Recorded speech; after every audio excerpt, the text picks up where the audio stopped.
Hello, everybody, and welcome to the 2019 Waterhackweek Cyberseminar series hosted by CUAHSI. This webinar is the second in a series of 8 cyber seminars, and we'll be presenting the Waterhackweek Cyberseminars, and we will be presented by the PIs for each week. And these will focus on specific water-related use cases, tools, or libraries. The topics will consist of both introductory and advanced concepts that are relevant to a wide range of water and informatics use cases. For example, publishing large data sets, running numerical models, and last week we looked at HydroShare and kind of how to organize collaborative research projects, and lots of other different kinds of topics. And so these seminars are meant to prepare participants for Waterhackweek, which is going to be held this spring at the University of Washington. And so for those of you who are on the call who can't join us at that event, these topics are also relevant in other studies or activities that you might be doing. So today I would like to introduce Tony Castronova, who is a hydrologic scientist here at CUAHSI and is introducing Jupyter notebooks and how folks can utilize the Jupyter notebooks with data on HydroShare. And so just a little bit of housekeeping. If you have questions, you can go ahead and enter them either in the chat window or the questions section in your control panel for the GoToWebinar. And then we will discuss all the questions at the very end of the presentation. So with that said, also if you have any technical difficulties, you can type those into the chat window as well. All right, with that said, I guess you can take it away, Tony.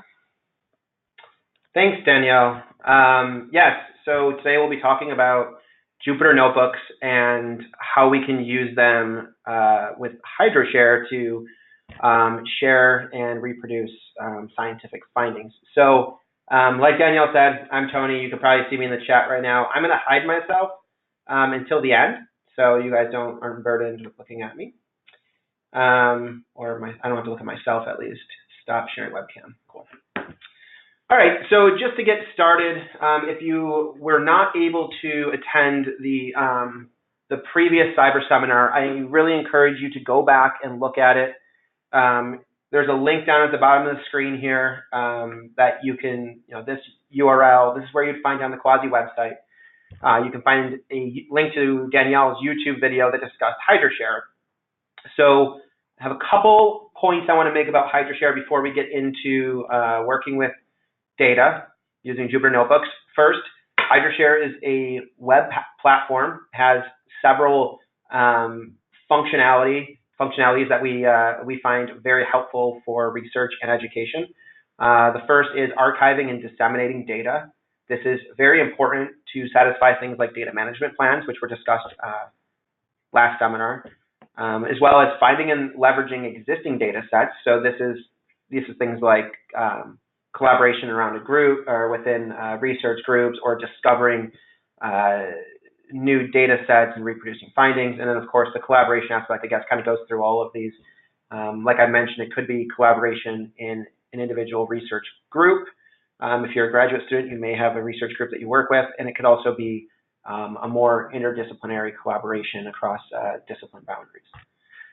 The picture on the left, this is what the HydroShare webpage looks like. Has on the homepage a nice description of the overall process that we like to promote. The first step being creating data. This can happen anywhere. You're already creating data, I'm sure. Whether it's going in the field and downloading some measurements from a sensor, or doing some computations on a notepad, on a pad of paper. These are all different types of data. Other things like GIS data and .cdf data are specific file formats that HydroShare supports, but data can be really anything. The second step is uploading that data to HydroShare. So you need somewhere to store it, whether you're trying to satisfy or make your data open and accessible, or satisfy your data management plans at the end of a project, or you just want to make it available for other people to work off of. HydroShare can help you do that by uploading it. And then the next step, 2 and 3 kind of go together. So number 3 is describe with metadata. So you have data, you upload it to HydroShare, and then you annotate it with metadata. So this becomes a metadata-rich data set that we call a resource. So whenever we use the term HydroShare resource, what we're talking about is data plus metadata.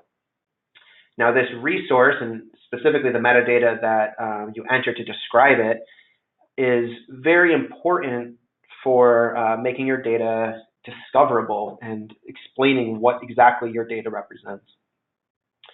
So this is a really important step. It's kind of boring, but it's actually a really important step to making your data reusable. And then moving on to step 4, this is the collaboration aspect. You can share it with colleagues, you can share it with students and advisors, you can share it with classrooms. You can find other people's data as well, as long as it's publicly available. So there's a lot of different methods for you to actually interact with other researchers. And one thing in particular that Danielle talked about last seminar was HydroShare groups. And a group is a collection of people all around a certain topic, right? So you can all join a group, such as the Waterhackweek group, and all the data that's shared with that group is in basically a collaborative space.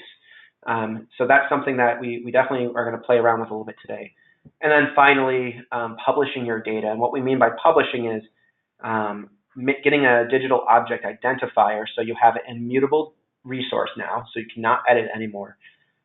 It's similar to having a published journal article. You can't go back and edit it, but having that DOI allows you to cite your data set in your paper, which can be super helpful for someone that stumbles across your research in a peer-reviewed journal and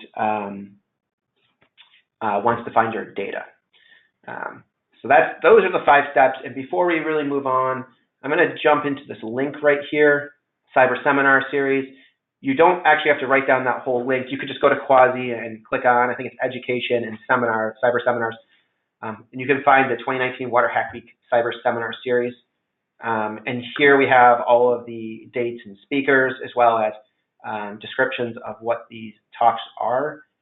If you missed last talk where we really jump into using HydroShare for satisfying or for open and reusable data, definitely go take a look at this. This recording is available on YouTube. You can go ahead and click that and watch the whole thing. Okay. So I mentioned a couple different words. So resource. So just as kind of a visual explanation of what I was talking about, data combined with metadata. So we have this top left figure. We have this is actually a page that lists a whole bunch of resources that I have, kind of like Google Drive, when you can go and see all the documents that you've created or that are shared with you. And if you were to click on one of those, you may see you will see all sorts of metadata, such as an abstract, keywords, things like that, but also spatial and temporal metadata. One of the really cool aspects of HydroShare is depending on what file types you upload, metadata will automatically be extracted from them. So in this case, I think this resource had a raster file, so it automatically extracted the information inside of a GeoTIFF. And then, of course, so that's one type of metadata. You also have authorship, funding agencies, all sorts of things like that, even custom metadata you can add. And then this bottom figure just shows that the content. So you have content plus metadata equals a resource, or data plus metadata equals resource. And then the other word I threw around in the last slide was a HydroShare group. So just to kind of bring it back to what we talked about last time, Danielle created a Waterhackweek 2019 group for us. That's that figure in the top right corner of the screen. And she created a data set and she added that data set.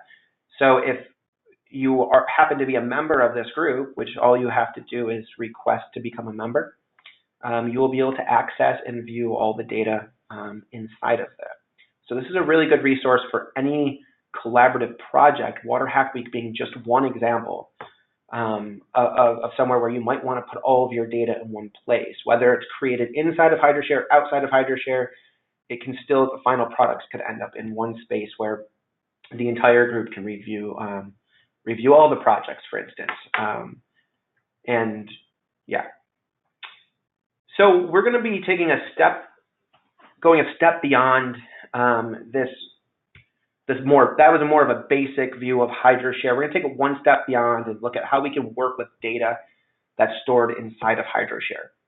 And we do that using HydroShare Apps. Now, apps is the word that we use, but it's really short for web applications. So these are things that run on servers somewhere in the world. So everything that you do in these HydroShare apps is happening remotely off your computer. You're not downloading anything. And what they are tools for working with data. And what does that really mean? Well, they could really be anything. They could be something for exploring data sets that you might want to bring into HydroShare. They could be for visualizing time series data or spatial data, such as geographic, like a GIS type of application. It could be something like general all-purpose analysis. It was actually the example that we're going to look at today using Jupyter. And like I said, these are hosted separately from hydroshare.org. So if we think of hydroshare.org as the repository of data, these web applications can be deployed on Amazon or Microsoft Azure or Google or on your own server in your bedroom. They could be anywhere, and they communicate with HydroShare to move data into HydroShare and out of HydroShare through a REST API. So if you want to talk a little bit more about REST APIs and how to use it, I can provide some information later on, or maybe towards the end of the talk, but it's a little bit more in depth than we're going to go into in this general presentation. But at the end of the day, these are applications that live somewhere else, and they can really do anything at all. But if you have an application that already exists and you want to make it available inside of HydroShare so someone can use it, it's actually pretty easy. What they are is specialized HydroShare resources. So if you've noticed, when you go to create a new resource, you'll have this drop-down list asking you what type of resource you want to create.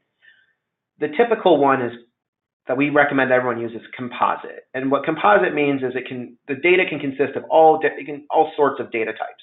You can have a collection or a hodgepodge of all sorts of data types. A collection, which I don't want to go too in detail about this, but the collection, the next item down is, and sorry if you can see my mouse in this little window down here, a collection is a combination of individual resources. So you can join multiple resources together. And a web application is that one that's highlighted. And what this means, you'll have what it ends up being is is a HydroShare resource page. This is for HydroShare GIS. You have authors and ownership. You have an abstract and you have keywords, just like a normal resource. But you also have this specialized data down here at the bottom. So you have a pattern for how these apps are launched. Now this is getting into the nitty-gritty here, but I just want people to understand that there's a resource in HydroShare for every one of these apps that says, hey, HydroShare, when someone clicks on this, this is how you interact with it. And this is the data that you send to my web application.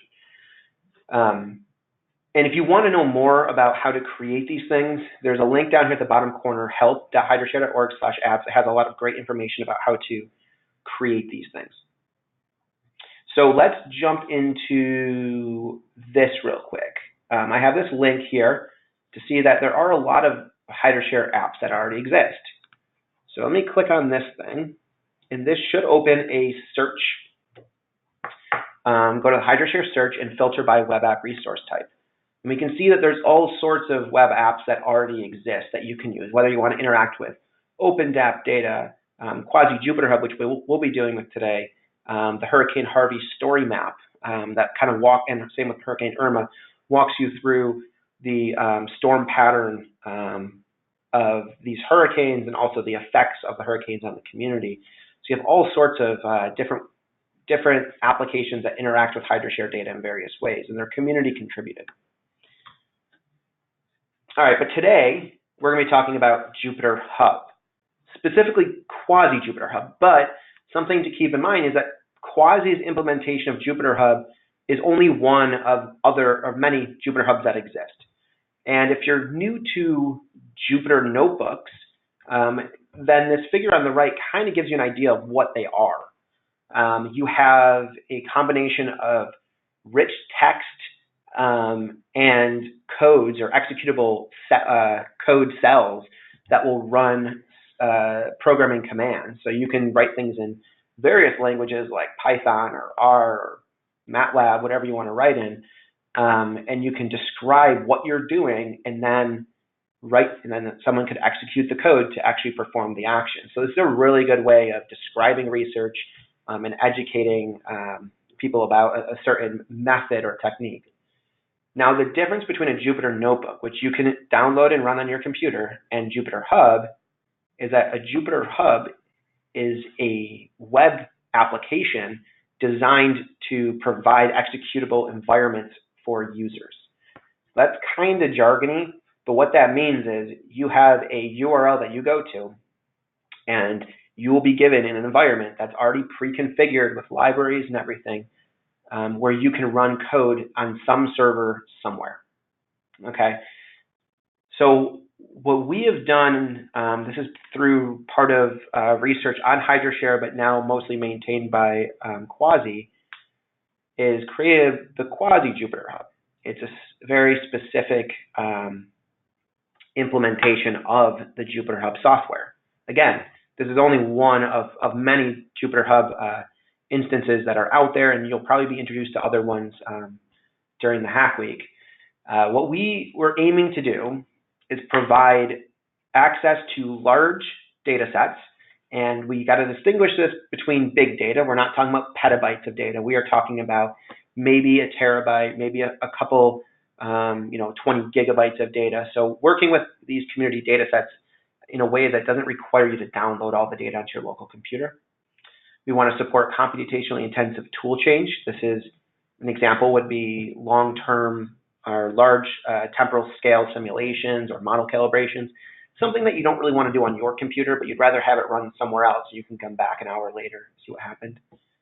And the last two are something that really get, really a huge priority for CUAHSI, and that's education, dissemination of knowledge. So you can illustrate your scientific processes and present them to students in classrooms or workshops, but you can also use them to describe the results of a paper, for instance, or research that's published in a journal paper, and then run them in a pre-configured environment. And finally, that kind of leads right into reproducible science. Allowing those sorts of activities will allow people to build on existing science and extend it. So we'll jump a little bit technical real quickly for anyone that's on the call that's interested in this sort of thing. There's the main thing we're concerned with is HydroShare and JupyterHub have to communicate. So we have HydroShare on the left side, and we have JupyterHub kind of right there in the middle. And this red square that says REST API is the HydroShare REST API. So basically, you have this communication of data back and forth between JupyterHub and HydroShare. And if we were to walk through this whole diagram, which I think it might be a little bit too in-depth for what we're going to talk about today, but I do want to, so I won't go through that, but I do want to highlight a couple of things. At the top, we have this green database or disk space symbol. It says user space. Each user is given 20 gigabytes of disk storage on the CUAHSI JupyterHub. This is persistent storage, meaning that if you leave and you come back, your data still lives there. You can leave and come back a month later and your data still exists, which is good. And we actually will populate that with examples and utility files that we think will help you with your interact with HydroShare and things like that. Another aspect that I want to point out is that each user has their own pre-configured, isolated environment to work in. And this is important. So it's pre-configured, meaning it comes with many different libraries and tools. It actually comes with Python 2, Python 3, and R 3.4. We have a variety of Python libraries. We have a bunch of different hydrologic models all installed, ready for you to use. So it eliminates the need to configure something before you can get it running. But also, these are isolated. So you are in your own compute environment, and no one is going to be in there with you. So you're isolated, making sure, so you don't have to worry about someone deleting your files. You're good there. Our current setup is limited to about 64 concurrent simulations, we'll say. So you can have more than 64 instances, but if only 64 people can be doing something at one given time. So it's pretty large, but obviously, it's not going to support everyone in the world. Yeah, and that's about it. So, I mean, this is a diagram. If you were to read through step 1, 2, 3, actually I have 2 step 2s. That's interesting. Whoops. Anyway, that's the general architecture, pretty high level architecture, and there's some other complicated aspects inside of there, but it utilizes things like, well, the core JupyterHub software stack, and then also Docker. All right, so that's enough of that. More importantly, how do we use this? Well, this is kind of a general, how do you use HydroShare web applications? And there's 2 ways to do that. Well, you can find a HydroShare resource, and over here we have one that's a model simulation for the SUMA model, and it consists of some data in a zip directory and a notebook. I can go to any HydroShare resource anywhere and select this Open With button in the top right corner of the resource landing page, and I'll be shown a list of web applications that you might want to use. So we can think of these as suggested web applications, things that you might want to use to operate on this data. And on this notebook, you can see, you might want to use JupyterHub. So I could go ahead and say Open With, select JupyterHub, and start working with that data. The other way, and this is more of the beginner way, which we'll walk through today, is to go to the HydroShare Apps page, which is hydroshare.org/apps. And you can view these 6 applications that are, that will say they're approved applications, meaning that they meet the requirements, such as they have meet the requirements to be on this public-facing page. And those requirements are things like having code review and documentation and ensuring that there's going to be there's support if it breaks, things like that. So you can go there and just select a web application. So let's take a look. The example we're going to do is actually GIS or we'll say raster processing. So let's get started with that. We'll go to hydroshare.org.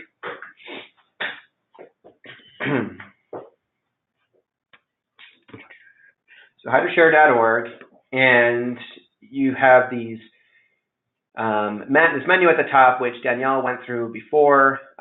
One thing she skipped over was the apps. So if we select the apps button, we'll go to the apps landing page. And again, we see those 6 items that I showed in the slides.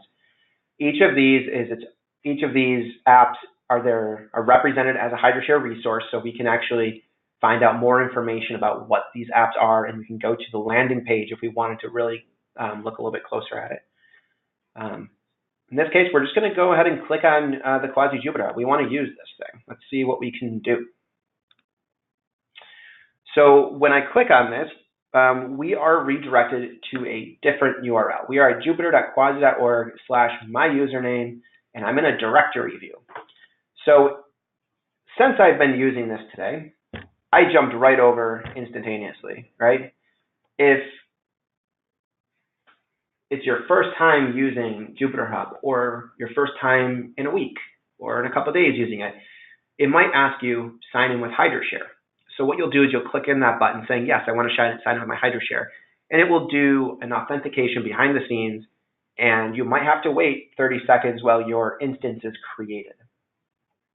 So there might be a slower period of launching this, but you'll be presented with a similar page. What we're going to look at initially is the welcome notebook. So these directories are provided for you, so you have somewhere to get started. We have utilities. These are examples, or utilities are Python libraries to help you interact with things like HydroShare. Tests are some test notebooks to make sure things are working properly. Notebooks are where all the notebooks go.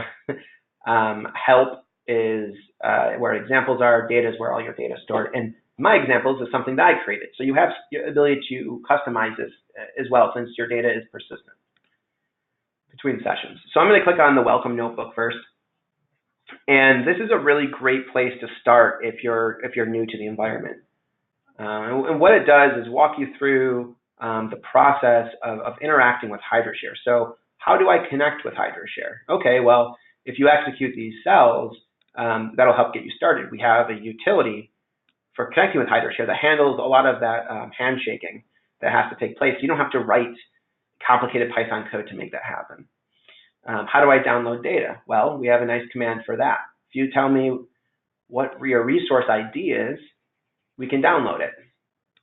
Okay, and then we have some discussion here about how you might want to do some work, and then finally, saving your data back to HydroShare. So this kind of walks you through an example of where someone might collect data, perform some sort of analysis on it. Maybe they'll add some value to the data, and then save it back as a new resource. All right, now at the top, we have some example notebooks. And we're going to walk through one of these examples to get a better feel for how this environment works. But briefly, I'll talk about, let me just mention what each of these does. This last one, Watermel R package. This teaches you how to use in our library that CUAHSI maintains for using or for interacting with data in our hydrologic information system. So you can query and download data in what we call it the HIS, and that uses the R programming language. The second to last one shows you how to move large data files between JupyterHub and HydroShare using this IRODS technology, which allows you to do parallel file transfer. And then the next two are working with time series data, either in kind of a CSV format or in a SQLite format. And then finally, the Land Lab is a notebook. Well, this is a library that's full of Earth surface models. And this is something that you'll be talking or be presented later on in the seminar series, but we have this Python library installed, and this notebook will go through calculating landslide probability. The one that we're going to look at, though, is the first one, raster processing using TOWDEM. So I'm going to go ahead and click on that. Let's jump into here. So we move over into a new notebook. So TOWDEM is a raster processing library developed out of Utah State University by David Tarbatin. And this walks you through the process of using it. So the nice thing is TOWDEM is already installed on the system, so we don't even have to install it. So we can learn how to use the library without having to install it. And then we can decide where we go from there, whether we continue to use it in this environment using some large data sets or doing some pretty computational things, or whether we want to install it locally and run it somewhere else, or install it somewhere else and run it somewhere else. All right, so the first thing we're going to do here is generally is this script setup and preparation. This is kind of common with a lot of Jupyter notebooks. What you're doing is importing libraries. In this case, we're importing some utilities. Actually, we have a HydroShare utility for accessing data, and a TOWDEM utility that will help us, run TOWDEM functions and generate plots.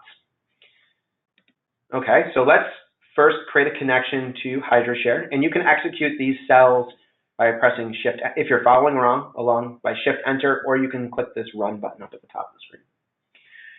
So this second one that we executed that says to establish a connection to HydroShare.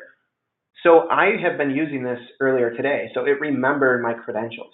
Now if it's your first time using it, it might say, okay, what's your password?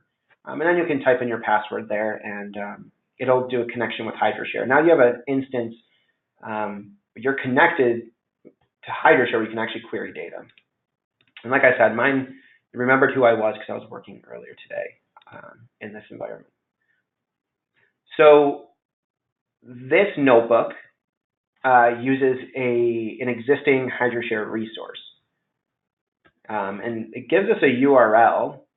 So let's go ahead and take a look at this before we go any further. Like what exactly are we working with here?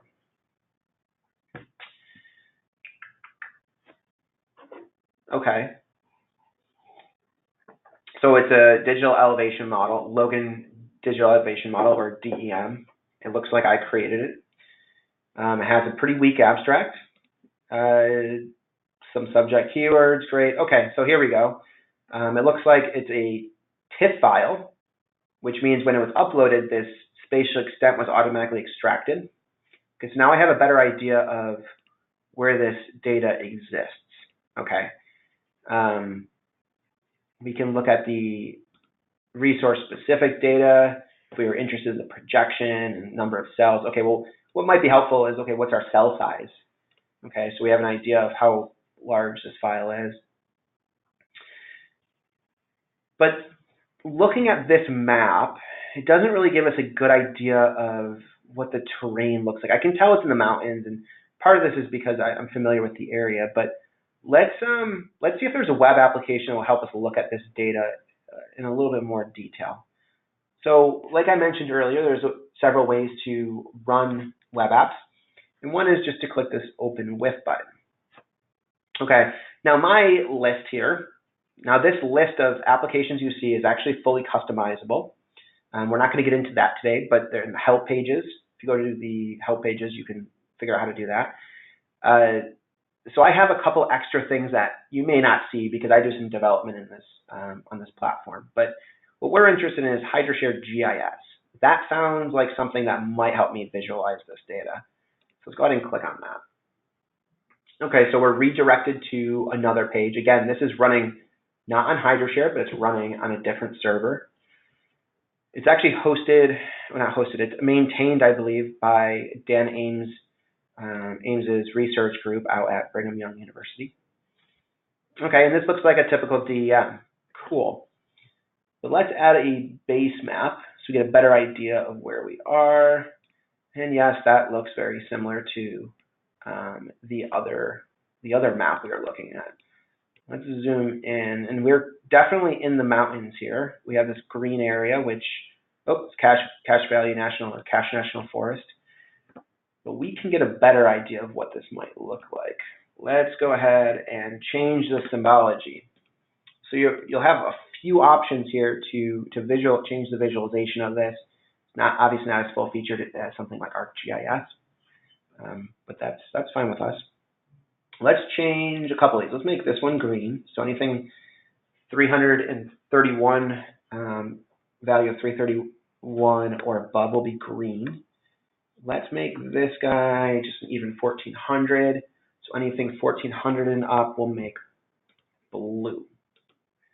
And then anything, let's choose that. And then anything 2000 and up will make it red. All right. Okay, let's apply that and see what that looks like. All right, cool. So now we, you can kind of already, you can kind of already tell this.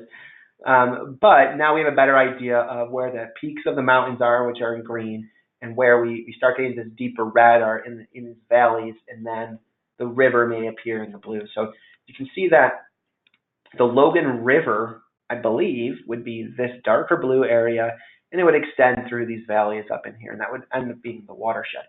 Now this dark blue area is the actual valley of the town of Logan. It looks like that's the edge of the mountain range, so it just drops down really low.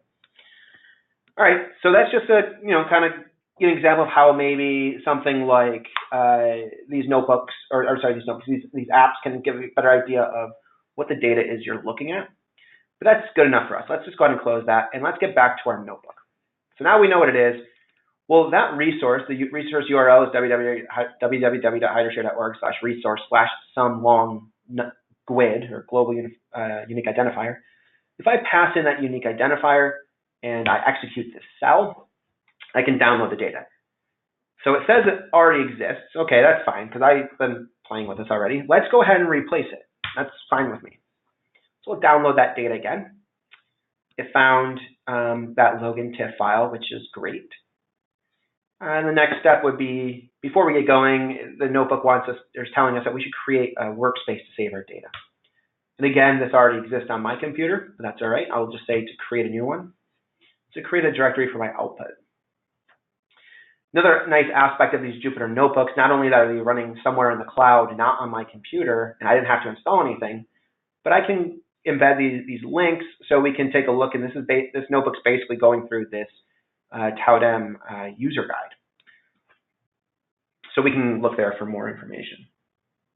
So the first thing we'll do is look at the raw DEM, and this is made possible by using a library that has been written to kind of hide a lot of the matplotlib code. But this is just using pure Python to visualize the data. And then we're going to perform some operations like a pit filling, removing any kind of low spots in the DEM. And then we'll calculate flow directions using two different methods. The first method allows flow to go in one of 8 directions, and the second one allows it to go in an infinite number of directions, which is more realistic. And then we can plot the outputs of these. So I'm plotting the flow directions, which are the top. So here we have colors that are assigned to cells based on the direction they're flowing. And at the bottom, we have the slope, which is it's colored similarly based on the value of the slope. And these are these are raster products that are used to create something like a contributing area. So we had to create those in order to figure out the contributing area of any given cell. And the contributing area is, for any cell, how many cells flow into it. So if you think about it, it's kind of going to tell us where the rivers or where water may accumulate. So we'll calculate that using two methods, using the D8, where it's 8 different directions, and the D infinity. And then I have this code I've dumped in here so we can take a look at what the outputs of that look like. Okay, so you can see this kind of river network, and maybe I'll zoom in a little bit here. You can see a river network on the left, and you can see you have like some yellow and green, and then some very, very faint blue. Those very faint lines would be the headwaters, but you can see this kind of skeleton of rivers. And on the right-hand side, you see a little bit of a different, it looks a little bit different. It actually looks more like the terrain itself. And this is just showing, what you'd expect to get applying two different methods for determining where flow on the surface is coming from, or how it's defined. Okay, so that's great. So we've run through this example. We collected data from HydroShare. We've run through the example, provide some basic GIS processing using a new library that we may have just learned. We did not have to install that library, and we were able to follow along with like an interactive tutorial. But it would be, so I guess the last step would be save this back to HydroShare. So to save time, I've already entered some of this stuff in, but we can tell it the title. We'll say this is the Waterhackweek seminar, JupyterHub example using TOWDEM. Okay, that's good enough. And then we have a nice example saying that this is a presentation I was giving the Waterhackweek. And I think I spelled, yeah. And then keywords. I think I had a typo on that one, but we'll find out in a minute.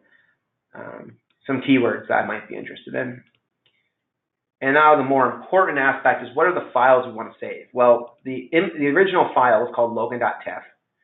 We have our TOWDEM notebook, which is called TOWDEM. We can look at the top of the screen right here.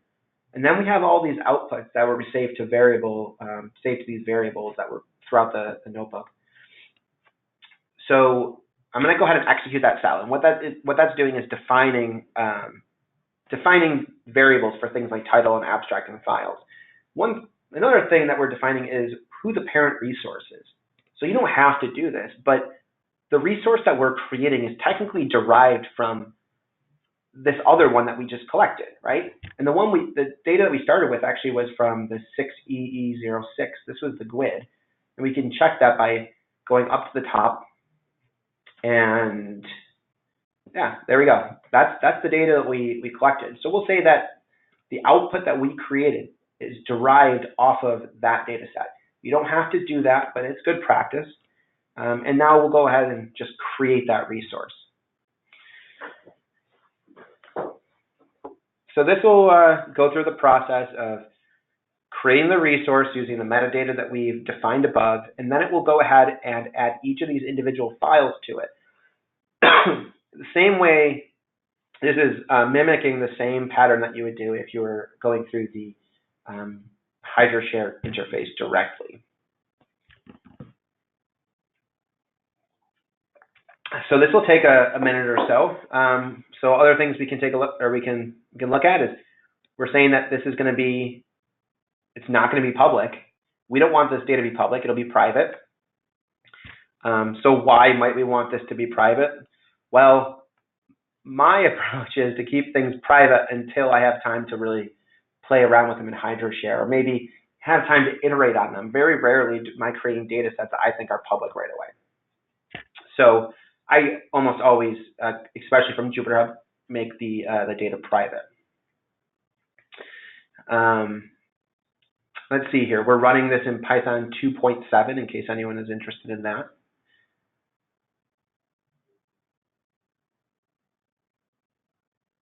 So one reason why this is taking a little while is because each of these files, as each file is added, HydroShare is running a routine to extract all the metadata out of it.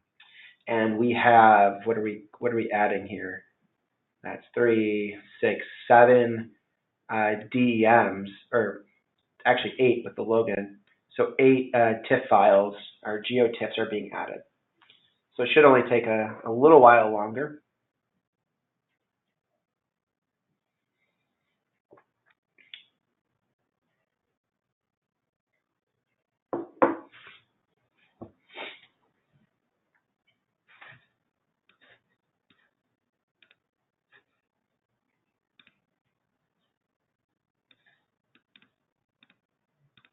Oops, I just started. I'm looking at the questions. I may have accidentally deleted a couple. I did see one question that said you only see 3 categories instead of 4 in the legend for, I'm guessing, the GIS app.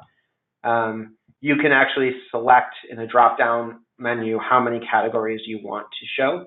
I actually selected 4. So that's why I had 4 options.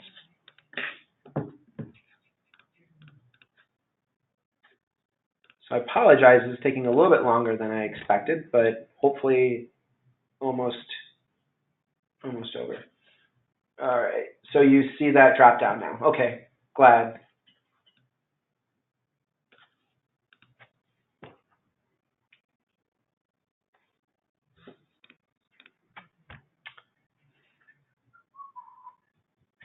So the reason I'm waiting for this, you may wonder, why don't we just move on, is because it will tell me, it'll give me a URL where I can find this resource. So from HydroShare, eventually in JupyterHub, it will give me a URL that I can click on and go into HydroShare and finish editing the resource. Because there's a few more things I would like to do if we have time. So I guess maybe we'll let this continue, and I'll talk a little bit about some of the other things you can do in this environment. So this has been used, for example, to collect continental scale modeling data for the national water model, something that there's a lot of buzz about lately. It's being used out at the CUAHSI Summer Innovators Program. I guess I don't have to talk any more about their applications, but I guess that is one thing worth pointing out. This is being used to kind of work with very large data sets that you do not want to download. I think it's like 4 terabytes of data a day. You don't want to download all that onto your computer. You might want to slice through it in time, and Jupyter has been used to kind of demonstrate how that can be possible to students. All right, so this has finished. So we have a new resource ID, and we can open this resource in HydroShare. Let me go ahead and do that.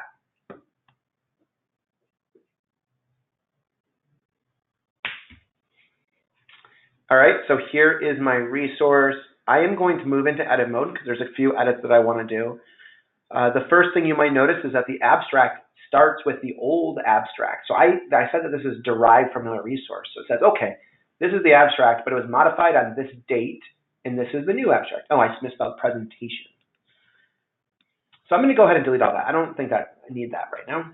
So let's go ahead and save those changes. Keywords, let's add Jupyter or JupyterHub. That's another keyword that might be interesting to us. All right, so we have our domain has been defined by, or extracted from the, defined and extracted from the content files. And let's see here. So each of these files should have metadata associated with it, and it looks like they do. So we can click on all these individually and take a look at them if you really want to explore them.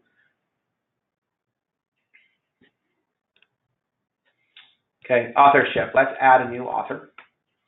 I am going to add Danielle. She is an author. One thing I would like to show everyone is that you can control the order of authorship as well as the order of contributors. So the way this is done is just by dragging up and down. And you can add contributors and funding agencies the same way. If you complete your profile all the way in HydroShare, you can have links like this to something like, say, org ID. If you're interested in my org information, you can click on that, and yay. So if you're into that, you can link yourself to org ID in Google Scholar and ResearchGate. But before we wrap up here, I would like to add another file. Can I do that without going into the edit page? That will be interesting. I'm going to go ahead and grab and drag over the PowerPoint presentation. No, let's go into edit, sorry.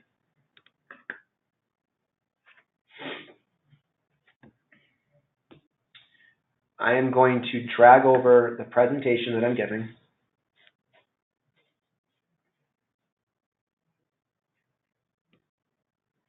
Into this resource. So we'll add that.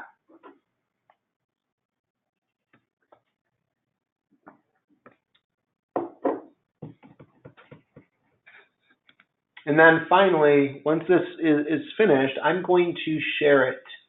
I'm going to edit the sharing status. I might want to make this public as well.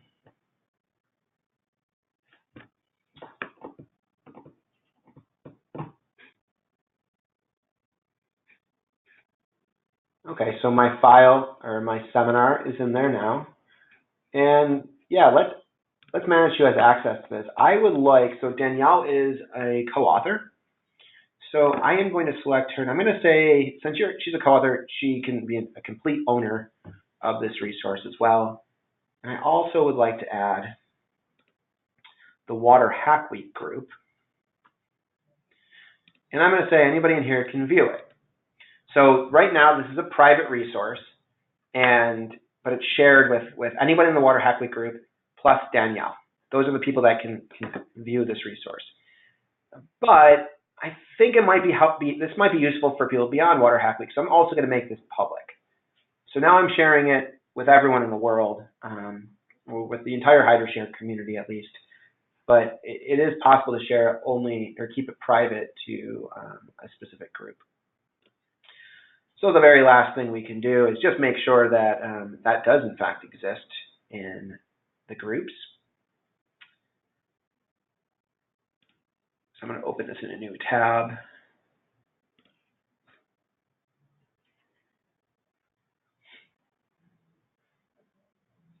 We can look at my groups.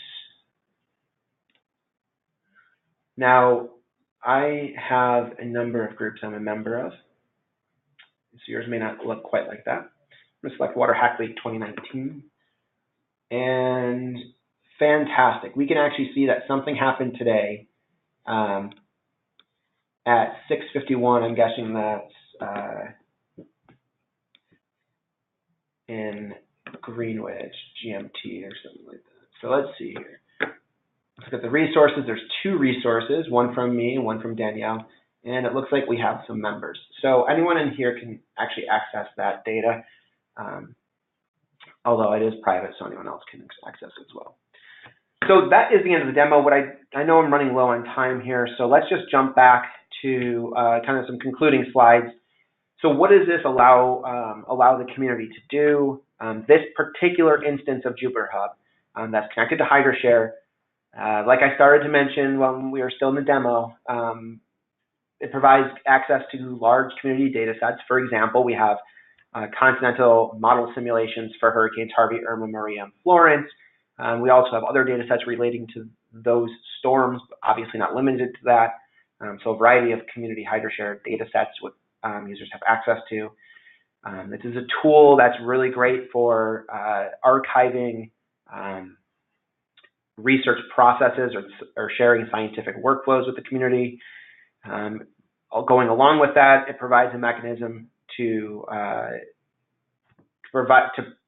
promote, I guess it promotes reproducible science. So putting your data out there and your workflows out there in a format that can be executed in the JupyterHub environment really allows scientists to build on prior research.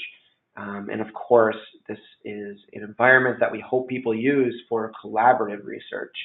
And Waterhackweek would be one example of a group that may find this useful. So where should you go from here? If you haven't done so already, create a HydroShare account and join the Waterhackweek group. You can launch the CUAHSI JupyterHub and start playing around with those examples to familiarize yourself, and then start uploading some code to HydroShare and playing around. As you move into the Waterhackweek event, you'll have the opportunity to test this out in a collaborative sense, and then moving towards the end of your projects, maybe even something that turns into a peer-reviewed publication, you have the ability to cite your data and your workflow in your paper. So that's it. I'm going to leave it off on this page right here. Danielle's talk is available on YouTube. The link is up there at the top. And then we have visualizing water data sets coming up. And of course, these are the remainder of the seminar series. So, great. Thanks, Tony. That was awesome. All right. We do have a couple of questions, which I'll get to since we only have a couple more minutes. One of the questions was, you mentioned that the cyber infrastructure helps with data management plans, and it helps us satisfy new requirements. But why do funding agencies require this, and what is the benefit to the researcher? Good question, Christina. So this was actually answered very well in the previous seminar. So I'd encourage everyone that wants to know more about that, take a look at that previous seminar. However, I'll kind of answer this a little bit right now. So why do funding agencies require this? Well, in general, you are getting public money to do research, so making that research results available to the broader community is required. Usually that's required to make sure that their investment in science doesn't just disappear or sit is printed out on paper and sitting under someone's desk. So the benefit of using something like HydroShare, so there's the benefit to why you may be required to do so, and that's not the only reason why you'd be required to do so, but the benefit for you as a researcher is that you are actually getting your science out there in a way where someone can actually, or more than just reading a peer-reviewed article, can have a better understanding for how you performed your analysis or how you came to the conclusions that you are talking about in, for instance, the paper, which will lead to or could lead to collaboration. So someone might find your research, think it's interesting, play around with it a little bit and have other ideas, and then maybe approach you on to collaborate on future projects, or they would be able to extend work in various ways based on their expertise. I hope that roughly answers the question. But Danielle went through a really nice talk in the previous seminar, which is available at that link up there, that talks about how HydroShare in general, and HydroShare and a little bit on apps, how they help you satisfy data management plans. Cool. Okay, the next question is, oh, sorry, what was that? I was going to say, do you have anything else to add to that, Danielle? I would say one of the benefits probably to the user is just being organized, because that's something that's a challenge.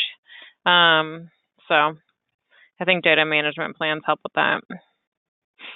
And then we have time for one more question, it looks like, and we have a definition request. What is a library?